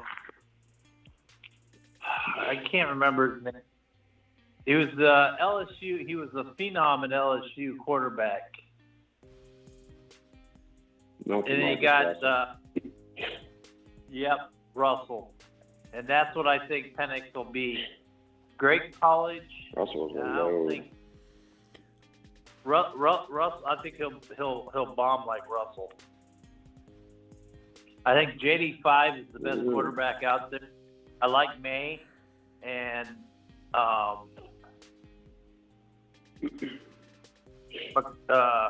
JJM might do something if he's put on the right. It's good. It's a great quarterback class. I like Rattler a lot too. I think Rattler's pretty interesting. He's kind of like the Hendon Hooker of last year's draft, where and that's why there's still some promise with Hendon Hooker if Detroit explores it. But it was like Hendon Hooker could climb up into the top 15, and then he didn't. But there was a lot of hype behind him. He's coming back from an ACL tear, so there's no way to really evaluate him properly. But I feel like Rattler is going to be that guy that no pun intended, rattles the QB ranks a little bit at the bottom, the very, very tail end of the top 5, 6. But we'll see. Jamarcus Russell, I get it. I mean, look, the quarterbacks bust all the time, so it wouldn't be crazy. But Penix Jr., to me, I think it's very easy for people to hate him. But I think if anybody was to come in with a very objective lens and not like try and tie his injuries to him, he played two seasons without the injuries. Like, you know what I mean? There's a reason he stayed in college for the amount of time he did, and why he's such an older quarterback is because he had to put good film down for 2 years and shake off those injuries and the label. And he did. He did it for 2 years, and yet everybody keeps saying he's an walking injury. He played 2 years without it. You know, and he got banged up really hard in that Michigan game. He still played through it. He didn't step out of the game. He didn't head to the locker room and not come back. The guy got beat up, and his team was making mistakes, and they admitted it later. Again, Odunze said on that wide open touchdown, he ran the wrong route. The ball was exactly where it needed to be. It could have changed the trajectory of the game. I just think Penix Jr. puts it all out there. And if you look at every single thing but that national championship game, like let's say he didn't even make it to the national championship game, I think he'd be ranked higher. I think it's crazy. He was against Michigan. Like, Penix Jr.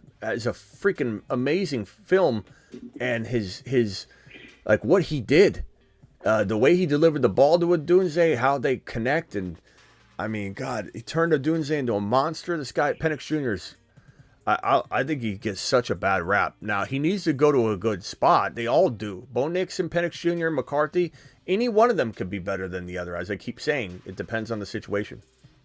Situation's 100% king. I don't like the Pac-12 quarterbacks.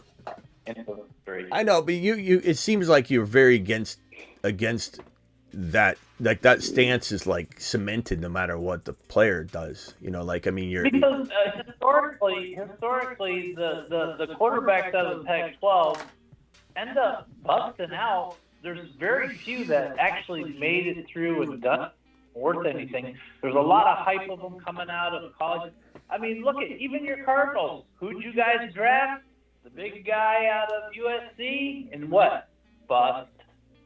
You know, so it's like the Pac-12 defense. They look so good. I mean, judge him on his own though, Ron. Like, don't use that. You can't just use that. Like, that's when people said Ohio State quarterbacks will never do well or whatever. Like, you gotta take it case by case. You can't just say, oh, this.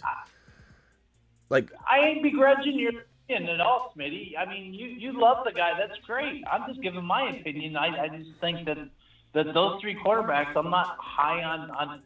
Caleb's not a leader. He goes and cries in the stands when they lose a game. He's not a team player, for one thing. So that's why I don't like him.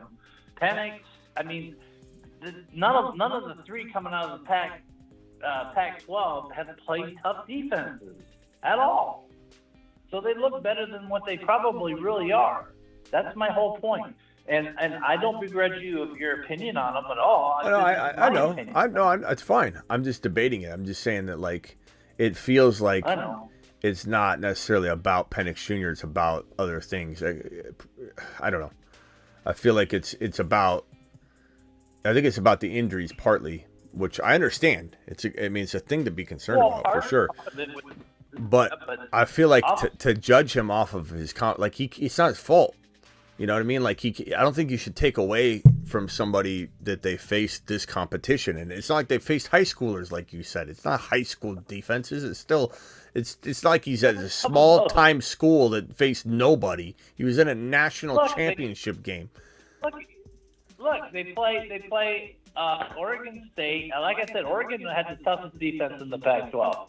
They play Oregon State. They play USC, who doesn't have a defense. They play UCLA, who doesn't have a defense. They play all these teams in the Pac-12 that doesn't have defenses. I think Arizona State might have had, like, they played some pretty good defense against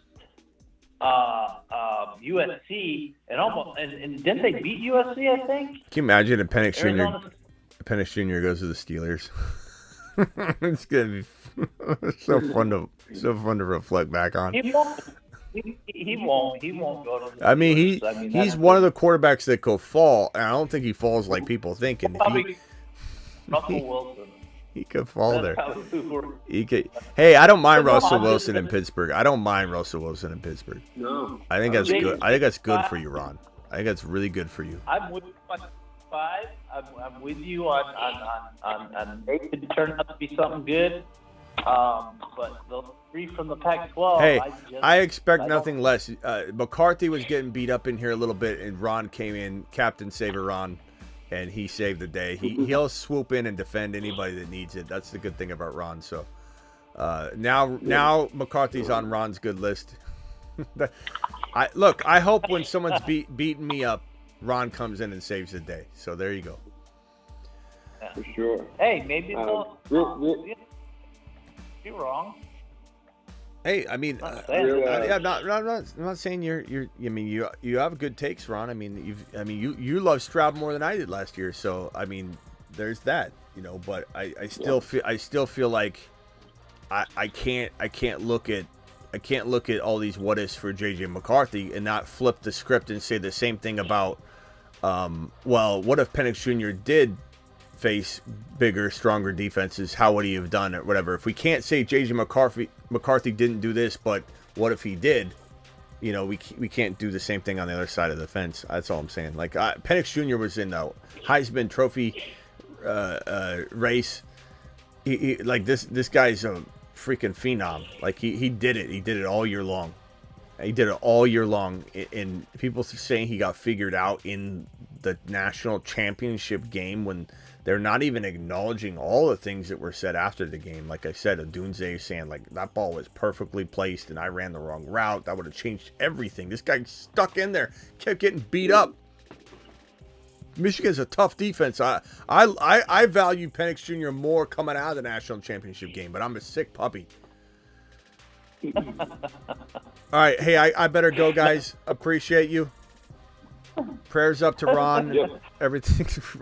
I'm a glutton for punishment. Look at him, 72-hour fasting.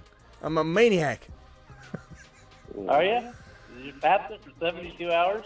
You don't know that? No. He wasn't here last night. It's all over my IG too. Yeah, I go to my stories on IG. You follow the whole journey. I'm 26 or 7 hours into it. I haven't ate a single thing. I'm only drinking water. I'm down like probably 6.5 pounds right now. You got to be hangry right now. Yeah, I'm less hangry than I thought. When do you get to eat? Mexican Cokes, do they have caffeine in them? Yeah, they must, right? They hit you pretty hard. Yeah, I haven't got my withdrawal headache yet. What, Ron? That was the toughest. You get. What, Ron? When's your fast over? When do you get to eat? 9:39 p.m. on Tuesday night. So I'm driving straight to In-N-Out, and I'm getting. I know I'm getting 3. Look, if I'm gonna lose 15 pounds minimum because I already lost 6 and it was 17. When I weighed in, it was 5.5, and it was 17 hours in. And I'm doing 10,000 plus steps a day. I'm doing 200 burpees. I'm doing 200 push-ups. So I'm adding a whole workout thing on top of it. What? After you're done with all, you better not eat it all back in one day. No, I can't. I can't because I'm doing like 10 to 15,000 steps a day on top of it. Like whatever I eat's gonna burn straight off. Because I'd be thinking that pizza from where you get it. Yeah. You take that bite and it's just like you get, the cheese gets caught up and it's just long. Stop, Ron! Stop, Ron! Finish him. Finish him. Ron torture chamber. Call terminated. Well, all right, Travis. I'll see you later, pal. Yeah, thanks, Smitty. Later. Ron got hung up on. All right, I'm out of here. See you all later. Thank you for joining. And Underdog Fantasy promo code Smitty. Ron's describing the cheese, and they'll double your first deposit up to $100. Do it live. Yeah, I hear there's a lot of naysayers. A lot of people say they're gonna. I'm not saying Ron was that, but they say you're gonna gain the weight back, and I'm not because if I drop 15 pounds and I'm more active and I can run better, I can carry my body weight easier. I'm already motivated. I'm already doing enough working out to probably maintain no matter what I level at. Whatever I level at and I start eating, I will absolutely maintain that weight because I'm doing so much, 10,000 to 15,000 steps and the working out and all that. So 100% not gaining nothing back. Not to mention, I'll if I gain the weight back, it'll be muscle, and I'll be like, If I weigh 215 instead, let's say I get down to 208. It's kind of what I'm thinking is going to happen. But if I get down to 208 or something, and I gain it back to 215, it'll be muscle, because I'll be working out, so I'll be fine with it. All right. See you all later. Appreciate you. Deuces.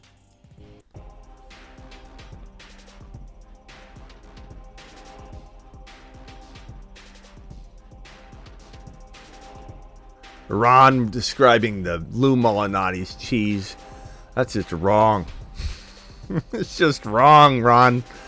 It's like, cheese, let me describe it in detail. When it drips off and gets stuck in your mouth and you're eating that cheese from Lou Molinati's Pizzeria and the pepperonis and the specialty sauce and the crust and the buttered crust.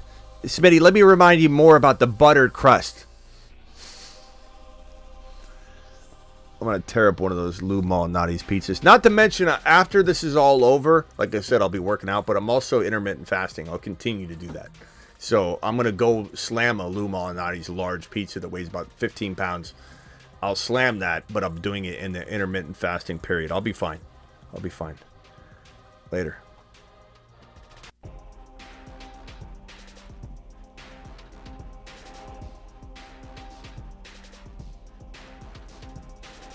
Brees Hall is 8 foot tall.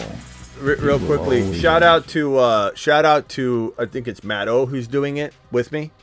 Matt O says 48 hours left. I think Matt O, you're still doing it, right? Matt O is doing it with me. Rock Out was a Bruce. The Bruce was going to do it. I don't know if the Bruce is doing it. We haven't seen him. Bruce, make sure you eat something if it's not going well with you. And again, you got to check with your doctor and this is not something I know anything about other than for my body. Who else is doing it? There's several people. Peanut Butter and Jelly is doing it from the chat. A couple people are doing it. I think Golf might have been. I don't know. Maybe he wasn't. All right. See you all later. Brees Hall is 8 foot tall. He will always answer the mother freaking call. Don't let him fall. In the third, don't stall. Just give Batman the freaking football. He's Brees. He does a hell of a job. A hell of a job. Brees Hall, please report to the moon. He does a hell of a job. Get Brees.